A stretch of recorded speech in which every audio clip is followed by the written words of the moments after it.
Our guest today is Amanda Kloots, an author, television personality, and co-host of The Talk. Amanda's journey through personal loss and public grief captured the hearts of many, but her story is also one of hope, resilience, and the determination to keep moving forward. While many know her from her time on stage and on screen, Amanda is also an advocate for mental health, physical health, community support, and finding light in life's darkest moments. We're grateful to welcome Amanda to Smart Talks today as we explore the intersection of trauma, loss, healing, and finding strength in unexpected places.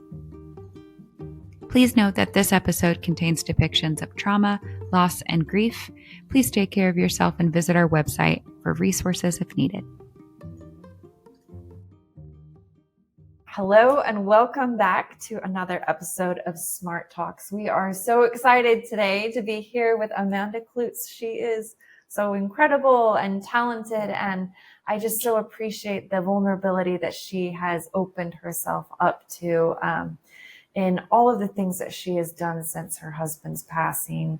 And I just really respect and admire you so much. So thank you so much for letting us come and invade your home today. Yes, welcome to my home. Yeah, it's beautiful. Thanks for letting us you. come here and kind of like A bit take messy, over. but you made it look like it's not. No, it's beautiful. It's beautiful, yes, and so charming Thank and so you. much character. Thank you.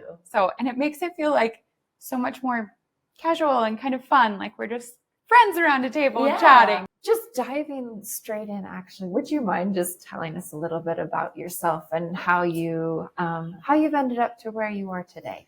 Sure. So I was born in Canton, Ohio, and I was there for 18 years. And then I decided that I had to move to New York to go pursue my dreams on Broadway and as a Radio City Rockette. So I still can't believe to this day that my mom and dad let me do this because there's 5 kids in my family, and the previous 3 before me went to, proper colleges, earning their undergraduate degrees.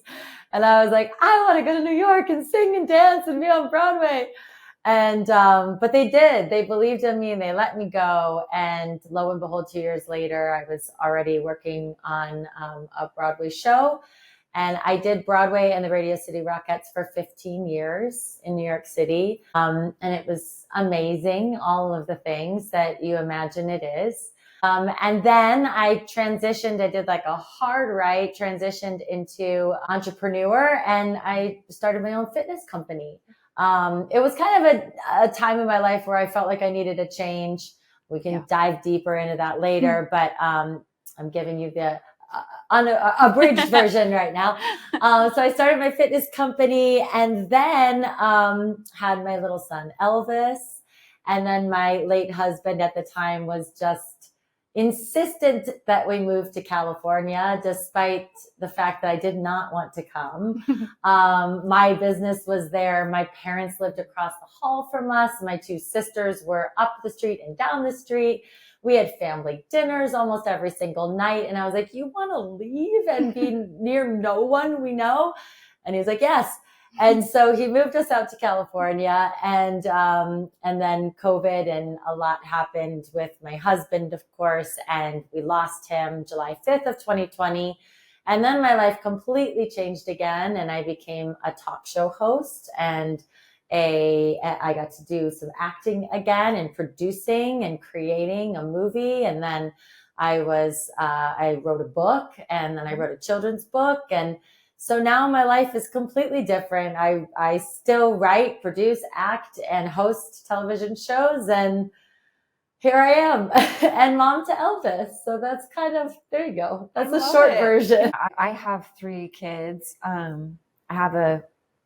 It's girl, boy, girl. Mm-hmm. And I especially look at my little girls, and I'm like, I could never let you go to a big city by yourself. Oh, so that's amazing. Your parents let you did that, and they supported you. That's so incredible. I say that to them all the time. I'm like, if Elvis wants to move to New York at 18, I'm like, absolutely not. No. It's like, no. I think as I was 4th in line, maybe that's why, he's the blow. I don't know, but I agree with you. So what gave you that drive to go and chase your dreams? Move away from your family to a big city and to chase your dreams of being on Broadway? I just knew what I wanted to do. I was in a musical in 6th grade, went to a performing arts middle school, and the high school at the time was doing Fiddler on the Roof, and they needed children to round out the show because Fiddler on the Roof is all about families. Mm-hmm. So they asked some of the middle school kids that were in dance and choir at the school to join, and I was one of them. And so when I was performing, I'll never forget the moment. We were doing dress rehearsal and we were singing Tradition, the opening number of Fiddler on the Roof. And my arms went up in the air and I was like, I want to do this for the rest of my life. And I just knew it just right then and there. And so, yeah, I don't know. It hit me at 6th grade and I never let it go. I love that. Yeah. That's amazing. That is so amazing. Yeah. Like, does Elvis ever talk to you or ask you questions about all the different things that you've done? A little bit. He loved my Dancing with the Stars moment, and still we'll talk about that to this day. And then we will watch seasons since I was on the show, and he'll make me dance with him. And it's so cute. So he knows all the dancers' names and everything. So that's really sweet. He has gone to a Broadway show with me. I took him to see Spamalot on Broadway 2 Christmases ago. I don't think that he's understood that part of my life just yet. He knows Mama dances, but I don't think he fully understands that. But I'm taking him to New York soon, to see one of my best friends, his godfather, open a show. So I hope to let it sink in. I try to, just immerse him in so many different things, from sports to music to Broadway, just so that he kind of, I don't know, gets a taste of everything. Because his father and I, that's what we did. And so I just am trying to keep that tradition alive, Yeah. I love that. Yeah. Has it been difficult, like, navigating his father's death with him? Yeah, it's been so strange. I think in the beginning, I felt like, okay, one day Elvis is going to grieve and I'll have to deal with his grief, because, when Nick passed away, he was only 1 year old. Yeah. And so in a way it was, I got to grieve very selfishly on my own. You know what I mean? He didn't know the difference. Yeah. If I was having a bad day, I could have a bad day. If I was having a great day, I could have a great day. And, since talking to so many widows and widowers and single moms that have lost their husband, like me, but their kids were older, it's so interesting. I didn't realize, I'm going to say lucky, but how lucky I was, because, if you have a family and you wake up and you're having a great day, but your husband's having a hard grief day, or your kid is having a hard grief day, then you have to immediately stop your good day and help your husband or your kid. And so I was able to really kind of do that hard grief year 1 and year 2 on my own. And I keep thinking like, oh, Elvis, it'll hit him at some point. But then I realized that, we grieve things that we've loved and lost, right? Like the love has nowhere to go. And unfortunately, Elvis didn't get to love Nick. He was a baby. He doesn't know. So I don't know. You know what I mean? Yeah. I think what I've been told by other people that have also been in my shoes is that as Elvis gets older, he'll grieve not having a father. But it won't necessarily be, kind of the grief that I experienced with like losing somebody that you love so much. So it'll be different. And I don't know what to expect. Yeah. You know what I mean? I have no idea what that road is going to be. I'm just trying really hard right now to be like very honest with Elvis and build that relationship so that he always feels comfortable to come to me with any conversation. And I always talk about Nick. Nick has been in and around and all over this house and our lives since the day he died. So I never wanted to make that a taboo subject for him too. So fingers crossed. No, I think communication is honestly like the most important thing a parent. Yeah. But first I'd actually say, I think unconditional love, making sure your child knows you love them unconditionally is the most important, but closely followed by very open, honest, frequent communication. Yes. I think is, yeah. Yeah. Oh, I was just going to say, sorry, for anybody who doesn't know, would you mind sharing what happened to your husband? Yes. So my late husband, Nick, at 41 years old, contracted COVID very, very early on, March of 2020. So the virus was just very strong, and no one knew what they were doing, and no one knew how to help anybody. And he was at home for a while, not really sick at all, actually. And then kind of got really lethargic and had a hard time breathing. We took him to the emergency room. They admitted him. And then he spent 95 days at Cedars-Sinai Hospital. He eventually recovered from COVID, tested negative from COVID, but the repercussions that COVID did on his lungs and pneumonia did on his lungs, he just never could come back. And it was just one of those hospital situations where everything just kept going wrong, like one thing after another. And even if one thing healed, something else would go wrong. And so it was sort of, you want that upward incline at the hospital. And Nick kept like plateauing and going down and plateauing and going down. And so he eventually passed away 95 days on July 5th of 2020. I'm so sorry for your loss. Thank you. Yeah. It still is it's just such a weird thing. This July will be his 5th year anniversary. Yeah. Which is also wild. What is it like, not only for the process of grieving and, like you said, figuring out what that means for you and your son Elvis and just what life looks like without your partner, but doing that in the public eye? Like what was that like for you? Yeah, it's a twofold. It was very, very helpful at times because I've realized I'm a type of person that in talking about what happened to Nick and talking about grief, I actually it helps me.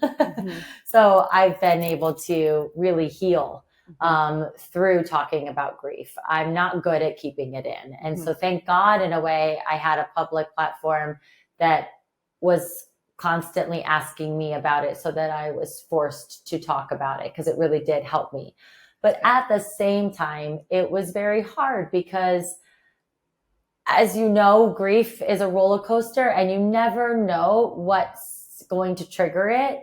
And, being on live television every day at that time on the talk, I would have some great days, but then I would have days where it was just impossible. And I would be getting ready for that show, and my hair and makeup team, the poor team, my makeup artist, God bless him, Troy Lazarus, he was a magician some days because I would be literally sobbing and then have to, welcome to the talk. Yeah.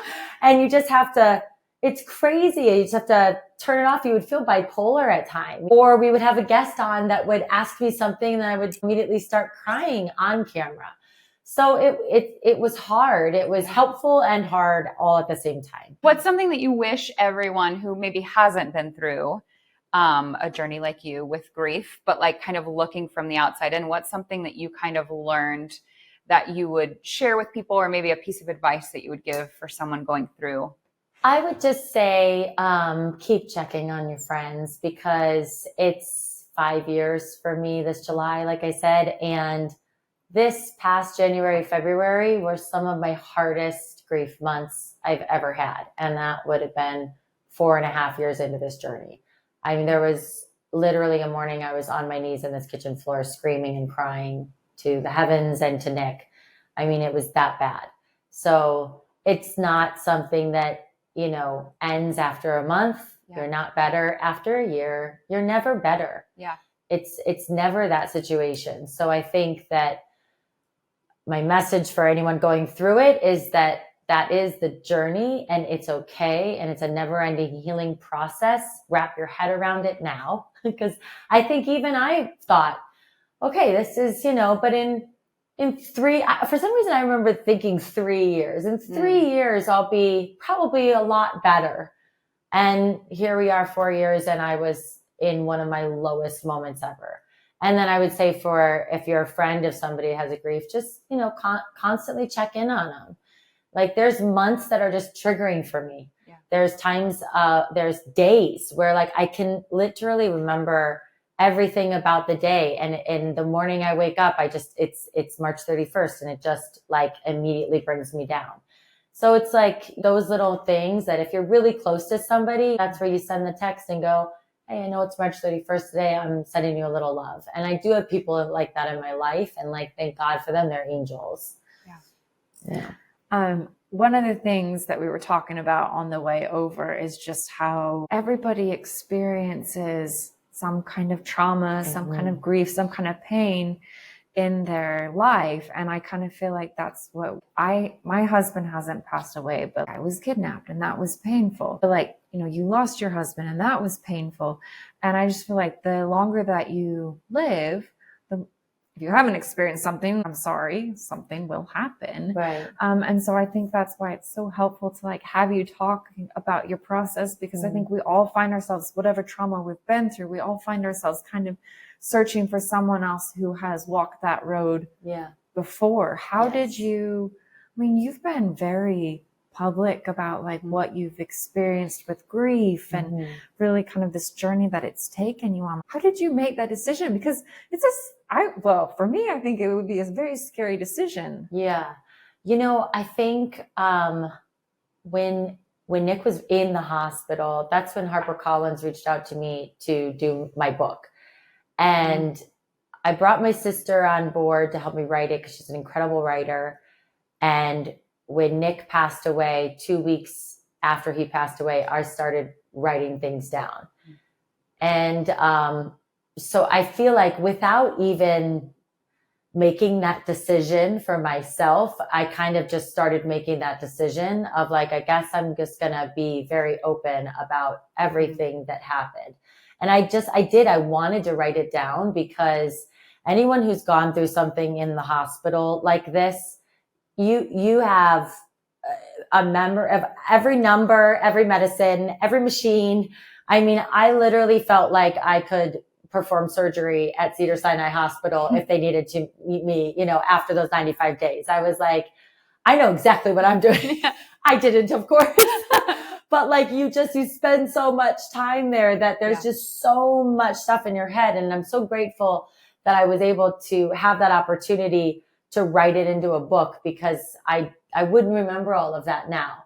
But then I wrote that book, and then, you do a book tour, and then you're out in the public more and you're doing a ton of interviews. And so it just sort of became what it was. And I think, I started talking about it during COVID because I was so scared and I needed help.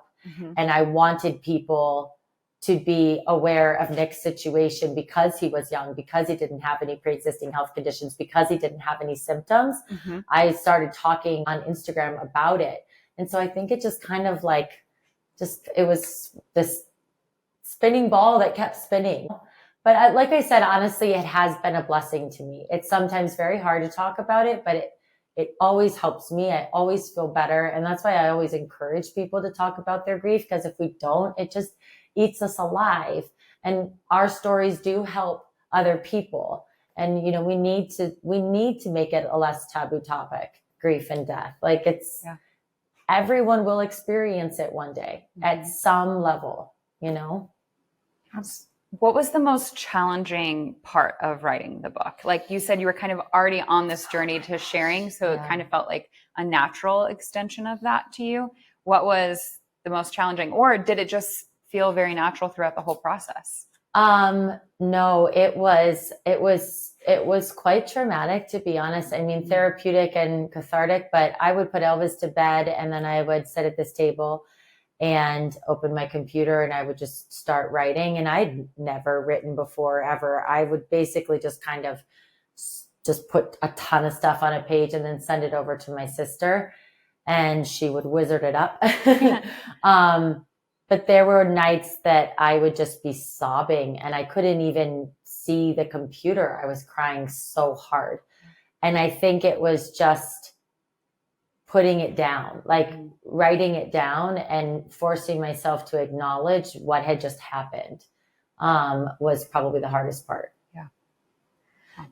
What do you feel like helped you? I mean, I feel like everyone's journey is like a little bit different, but I feel like a lot of our listeners who follow the podcast do so because they're looking for help. They're looking for lifeline themselves. They've experienced something. They're trying to find their way forward. What do you feel like helped you find your way forward? In the beginning, it was connecting with other widows and widowers, to be honest, and finding that community. And it's funny, I probably present like somebody who loves therapy and groups and meeting people, but I actually get very anxious in meeting people or being in a new surrounding or meeting people for the first time, like on a setup or going into a party. But I forced myself to connect to other widows and widowers, and it was so helpful because they know your pain. They get it. They've been where you are. And it was Katie Couric who was the first widow that reached out to me, and I could not believe it. And until she called me, and it was definitely Katie Couric's voice, because she has a very distinct voice. And when we started talking, and I immediately was like, oh my gosh, this woman understands. And she's been on the other side of it. And she's been on the other side of it for a long time. And then she came to LA and we went on a walk, and it was that was the start. And that is free. You know what I mean? That's the greatest thing, is like finding people that have been or walked in your shoes, that understand where you're at, is free. So like I've done a lot of things that aren't free that have also helped, but that's one of my, and still to this day, I love connecting with widows and widowers all the time.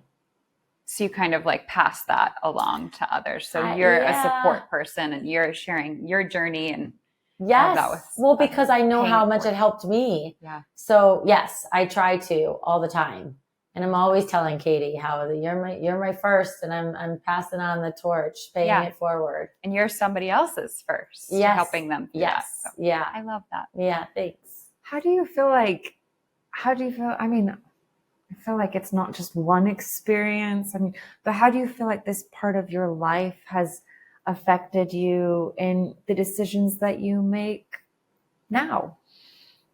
Oh my, greatly. Everything.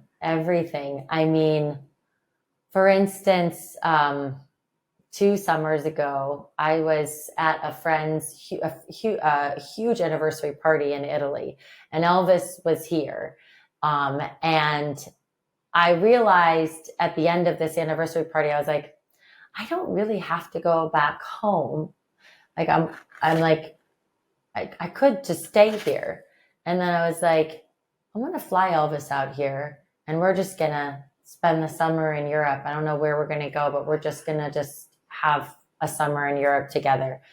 And that's something that I literally was like, because live your life, Amanda, live your life. That was a promise I made to Nick on his deathbed, that I was going to show our baby boy the world.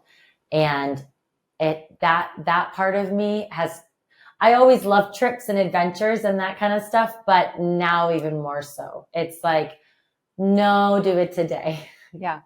Make the call.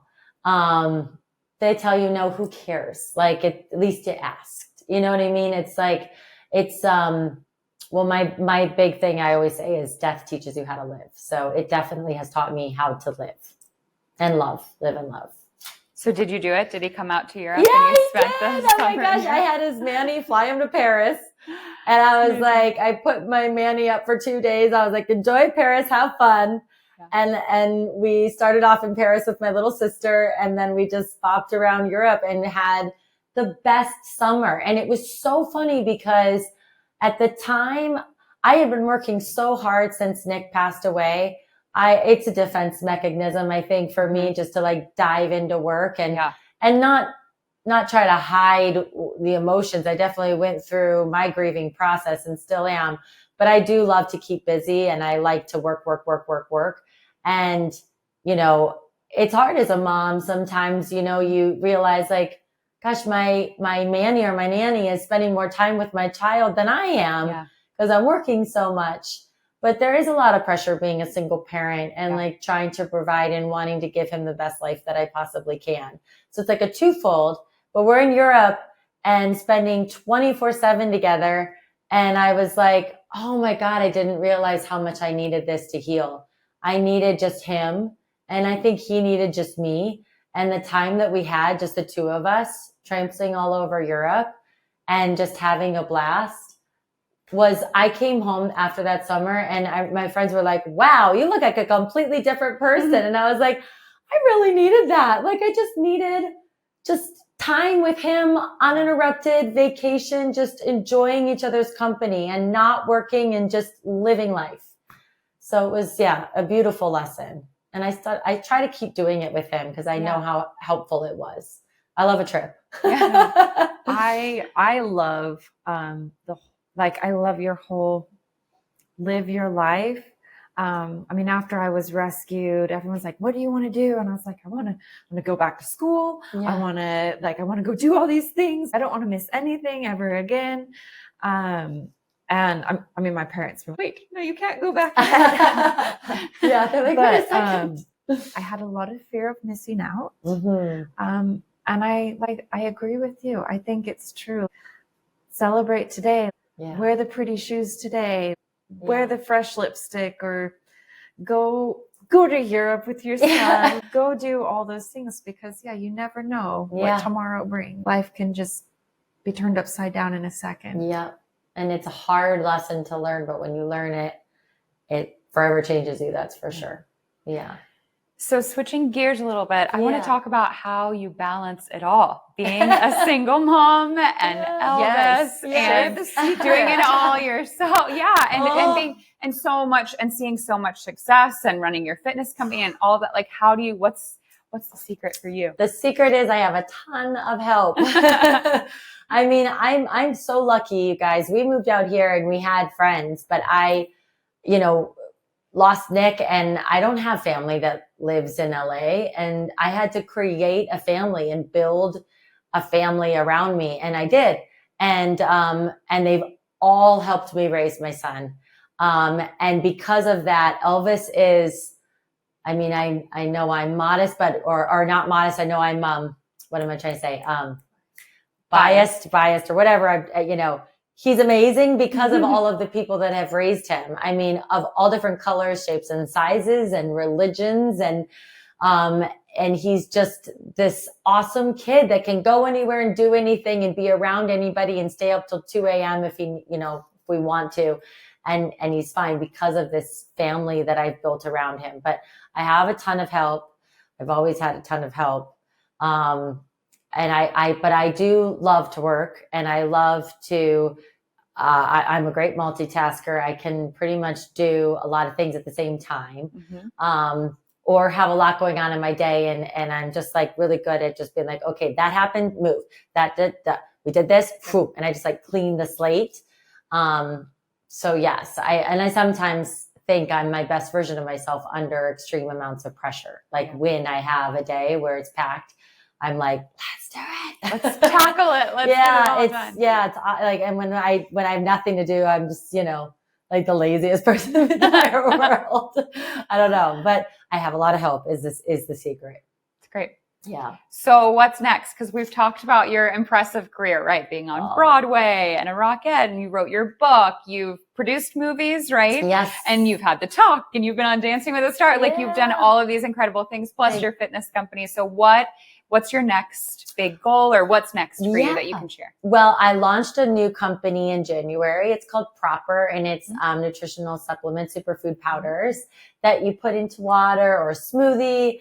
And honestly, like I created these, you guys, because I have for years influenced different supplements and things. And the amount of money and the amount of pills that are just on my countertop that I will take for like 3 days and then just stare at because I can't stand the taste of them anymore, or I can't shove another pill down my throat.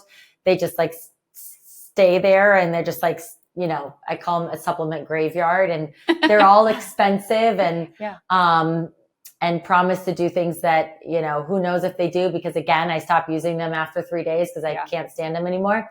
So I really wanted to create, after years of being in health and wellness, a supplement line that was for every woman, every man in their day, that you could just pick and choose what you needed, that tasted great and was super affordable. So I launched that. It's called Proper in January. And my days are really pretty busy with running this company. Wait, people, is it in Target or is it Amazon or where? We just launched in Target. It's on Amazon and on the Proper Health website. So you can buy it in all those 3 areas. And we have 5 powders right now, and then little travel packs. And we have more launches to come and super cool things that we're launching this year and next year. So it's really exciting. It's really fun. I love health and wellness, especially right now. I think we're in a really cool age of like longevity and aging and taking care of ourselves. And obviously that means so much to me because, you know, I think a lot of times we think we have other bodies that we get to live in, and that if we treat this one like crap, that you get another one, but you don't. And I just always encourage people, like, you get one, and wait till your health declines. And then you really realize how much you messed up. So like, don't do that. Don't get to that point. Like, take care of yourself, check in, be aware. And I always try to drink a ton of water, but you know, I like it flavored. I like it to taste good. And so I like my supplement company because it's like, you get your water intake, but you get all the vitamins and nutrients and everything you need to. So yeah, it's exciting. Congratulations. Thank you. I love being an entrepreneur. I love creating products. I started when I was with my fitness company, and I love it. I love like thinking of an idea and then having it come to life, and then having people buy it and use it and love it and have their life change because of it. It's so awesome. Like, it's just a really cool thing. So yeah, it's exciting. That's amazing. Okay. So my last question was going to be like, what is the self-care kind of method or thing that works best for you? Oh, yes. Okay. So I would say I like to wake up, and this is sort of new, but I drink a big old glass of water. Because like I said, I'm trying to get my water in, and then I do my immunity with Proper, and I try to get all of that in before my coffee, which is a struggle because I love coffee so much. But then I have my coffee. And then I usually try to get a workout in first thing in the morning. It's moving my body is something that, is just a part of my day now, like brushing my teeth or taking a shower. It's my number one tip for mental well-being, mental health. Even if it's just going on a walk, like, move your body, get your blood flowing, get your oxygen going. Again, we get one body, and we're so lucky to be able to use our bodies. That's another one of my fitness mottos. It's a privilege to move our bodies. It's not a chore. I hate when people are like, oh, I have to go to the gym. And I'm like, you have to go to the gym, or you get to go to the gym. You get to go on a walk. I mean, I sat by my husband for 95 days. He couldn't even move his eyeballs. I mean, and anytime I'm about to complain on doing anything, I'm like, no. Get up, go do it, because you can. So it's a privilege. So that's like my number one well-being thing I do for myself every day. It's mental health more so than anything else. But yeah. What an incredible perspective. I think, thanks for sharing that, because I think You're so many of us do get in our head and we see it as a chore, and we forget that gratitude for the life and the body that we have. So I was recently teaching, I get hired to teach a lot in different beautiful locations, such a lucky part of my job. And I was in Hawaii teaching in Maui, and at this beautiful resort outdoor class. And this man and his wife came, and he was in a wheelchair and he had Parkinson's. And I swear to God, I was so inspired by him. He was next to his wife the whole time and was doing as much as he possibly could in his wheelchair. And I was just like, that's it. Yeah. Like, that's it. Or I taught in New York City last weekend, and this woman came up to me, and on the front of her shirt, she just had this Sheila written on it. It was like, printed on. And she was like, this is my mom, and she's in the hospital right now. She can't move. And I came here today in honor of her. And I was like, that's it. That's it. I love that. We move because we can. Yeah. Yeah. And we're lucky and we get to. We're lucky and we get to. Mm-hmm. Yeah. Love that. Yeah. I just think that, everything that you've shared today will mean so much to people, because I think you just inspire hope and light and Thank you. happiness, but you're also saying you have hard days and that you spent time crying on the floor just recently. I mean, you're still human and relatable. And I think that's just incredible about you. And so I want to say thank you so much for allowing us to come and invade your space. And, thank you. And ask you questions. I could ask you questions all day. I know. But Thanks, really, guys. you truly, I think you're such an inspiration for so many people, strength and resilience and also vulnerability. So thank you for sharing that message with us today. And, Thank you. And chatting. Yeah. And I hope to all of our listeners that no matter what you've been through, you don't give up, and you move your body, and you find the reasons to keep going, and you find your family, you build your community no matter where you are, and that you live your life. You don't let it slip through your fingers, because we only have one life. We only have one body. Yeah. Like, we should love it. Yeah, we should. Yeah. Thank you. Thank you. That's it for today's episode of Smart Talks, brought to you by the Elizabeth Smart Foundation. Thanks for joining us as we dive into these important conversations about creating a safer, more compassionate world. We hope that what you've heard challenges you to think deeply, feel more compassionately, and see the world through the powerful lens of a survivor's truth. If today's episode resonated with you, or if you know someone who would benefit from hearing this, please share it with them and consider subscribing. And leave us a review wherever you're listening. We'd love to hear from you. Connect with us on social media. You'll find us on Instagram, Facebook, YouTube, and LinkedIn. This podcast is made possible by listeners like you. If you would like to support, you can make a one-time or recurring donation of any amount at elizabethsmartfoundation.org/donate. You can also find more resources and ways to get involved on our website. Thank you for listening and being a part of a community that listens, believes, and works together to create a future where no one has to suffer in silence.